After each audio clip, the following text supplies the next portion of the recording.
Bottom, Rick Kelly and Will Davison. Come on in, folks. Hey, Matty, Mark, first thing this morning I walked downstairs and here's Will in the hotel reception with his driving suit on. Really? Right. So you had something in common this morning? It was like old go-kart days, wasn't it? You used to be so proud to have your suit on. Here he was. I was trying to escape and there he was in the lift. Let's see if I can. I might as well start with you, Will, because you got the microphone. You drove across the bridge this morning. We're going to have a look at the vision in just a moment, but before we have a look at that vision, what a mind-blowing experience. Incredible. It's not every day you get an opportunity like that, and we're going nice and slow. I tried to unleash all the power a couple of times, but just sitting there, it was a bit surreal, to be honest with you. It was such an iconic thing in our country. So they've had the F1 car on there, and now we've had the V8. So had a real car on there now. That's right, real noise. Real noise. Real noise. James Courtney, I mentioned as you were walking up, you were born in Sydney out Penrith Way, that's right, isn't it? Yeah, that's right. You now suntan yourself a little bit too much on the Gold Coast, but that's your prerogative.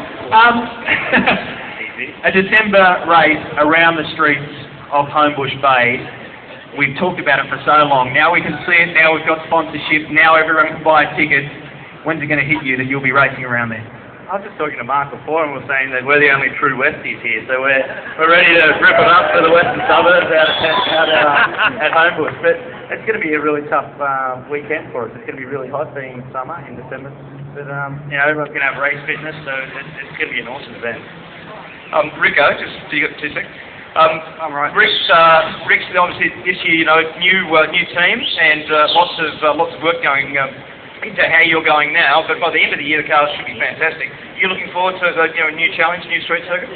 Well, yeah, I certainly am. I mean, for us, this year is a big challenge for Todd, myself, and the whole team at Jack Daniels Racing and Kelly Racing, but we've enjoyed every bit of it. It's developing the cars and trying to edge our way forward has been something that, like I said, Todd and myself have really enjoyed, but racing here at the end of the year is going to be a big thing. I mean, for us, we normally finish our championship at a racetrack like Oran Park or Phillip Island, where you know the track, you know the setup you're going to run, you know the strategy you're going to run, and so hopefully at the end of the year there still might be 3 or 4 cars fighting for the championship, and it's a massive unknown. And for us, I think that's extremely exciting. Hopefully, the track favours the Holden cars, and we can have a good round. That's right. Was that put into the design? Was it, Mark? No. One side's red, one No, side's it's fine at all. Yeah, No problem. Hey, Frosty, let's have a chat to you. This is probably one of the first podiums all season where a bloke called Jamie Whincup hasn't been out the front, if you know what I mean. So you've got the microphone. Let's take him down. How can you stop Team Vodafone in the championship at the moment? Because you guys have got to take your hats off to them. They've been simply awesome.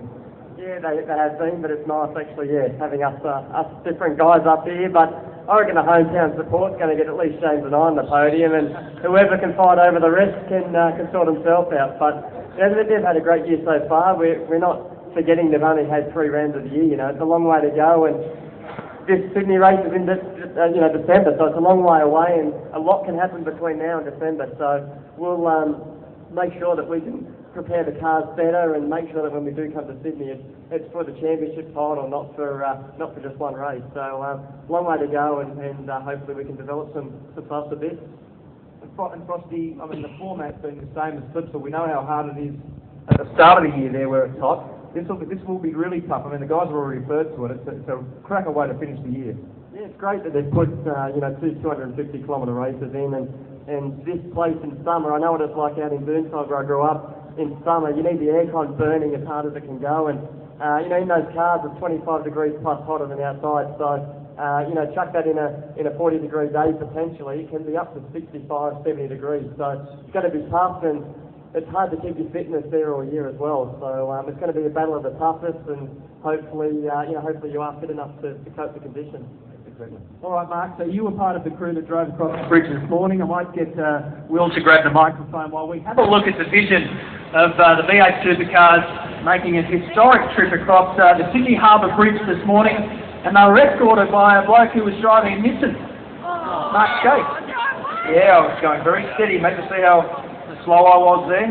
there's a reason, there's a bloke on a bike there who's just dived in. Now, did you just notice there the Sol HRT car just got the foot down a little bit? Wilbo, Just kept the nose ahead. there is a speed limit on the bridge. You're aware of that, right? Yeah, I didn't say how quick you could get there, that's alright. What was the blue smoke? It wasn't an engine drama, no, I just had to clear the engine because we were going so slow. It was a bit fluffy down low, so I just had to make sure I get the wheels spinning a couple of times. Hey, Frosty, as you're coming across the bridge here, see that Tarago on your right-hand side there?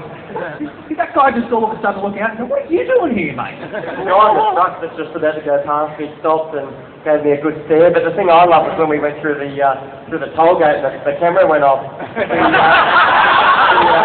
The guys down at the old administration in tolls, they're going to have a nice job looking for number plates in our cars. So that was probably the highlight of the trip. Heap of VTAG fines right there. There's some great vision here, Matt, in a second, that Russell Ingles, you know how, I mean, he did a great job at the end of last year, but he's been struggling a bit. There's a bloke in a van that rounds him up in a minute. Here we go. Yeah, keep your eyes on the Just keep an eye on the Super Cheeks car here, who now rounds Russell up in a second. Russell's going to round him up. Here we go, look, Russell's got him, well done, mate. Best move of the year, hang on. Oh, the van rounds you back up again. That would have been your year, mate, isn't it? Where is he? Russell said before he thought he had wheel spin, I think it was just a clutch flipping. Well, what a fantastic experience. Put your hands together, folks. Well, we've got to thank all the authorities involved for making that happen. Those pictures, let me assure you, will go around the world. Folks, just some final comments, not only about what's coming our way in December, but for the rest of the championship. Tasmania's up next. You've come out of Winton. There's been a few changes made to the category with the soft compound tyre. So 2009 has been a year, Mark, I'll start with you, of adapting to a lot of change. Has it been difficult? Yeah, it's been a bit difficult, but it's been great because that race at Winton, when we had soft tyres on, a guy had hard tyres, there was that much passing going on. I reckon that's the most fun I've ever had in a V8 Supercar because it's the unknown, and you didn't know if you were leading, if you were a lap down, if you had to pit, what fuel load to go with. Welcome to our world. It's all happening, but great year, and really, it's going to get more exciting, I think, as we get closer, and hopefully the championship comes down to the wire and we're all fighting it. Yep, and Will, I mean, you said in the fixed rapid this week that desperate to win. Desperate now. I mean, we've got to obviously knock some forwards off soon because they've had a great start to the year. Yeah, no, I mean, they played it up. We're not desperate, we're pretty determined. But I think it's about time how many races we had this year, and yeah, I mean, you summed it up. So I think it's about time we got a couple of wins on the board. So just got to keep doing what you're doing, and I think we're just going to get stronger, particularly me being new to the team. We're just going to get stronger throughout the year. So not much you can say. You've just got to let the actions do the talking for you. But we'll see what happens. It's going to be exciting. James, your plan of attack for Tassie?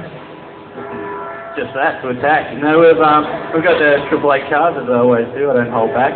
But no, the Triple 8 cars have been working really well for us. We're trying to get our head around them. The benefit of the Triple 8 is that they design the cars so they have a better idea as to how to make it go better. They've already been working with it a lot longer, but our guys are starting to get their head around the thing. We've had really good speed this year. I've made some mistakes, and we've had some bad luck with some failures, but we've had really good speed, and I think we've got a lot more pace to come. And like Will said, he's only going to get stronger. That's the same for us. So hopefully Triple 8 don't get any stronger. And Rick, finish with you. Your preparation for Tasmania has involved going for that world record on a remote-controlled rocket that you've built. Tell the folks about that. Yeah, Are you strapped to the back of it, or you? actually, I wouldn't mind. That'd be a bit of fun. I think a few blokes in Sweden or Switzerland have tried that, and most of them ain't back anymore. Yeah, look, looking for them. Yeah, look, I spent a couple of years building a remote-controlled jet car, and it was a top idea, and it was going to take me a couple of days to build it, and it's taken me 700 hours in 4 years, so pretty keen to give it a run Wednesday and then get it out of the way, and hopefully we'll have a new record and can head to Simmons, and all these guys are going to get stronger, so we're going to have to get stronger as well, I think. Good on you guys, thanks very much. Would you please thank not only our 4 drivers in the front, but all of our drivers. V8 Supercars Championship in 2009. As they make their way off the stage, of course they will be available later on for autographs and for some interviews. We're just going to have some photos of the guys. I might get out of the way. because they never gave me a race suit. They gave Mark Beretta one, and I think he's still wearing it.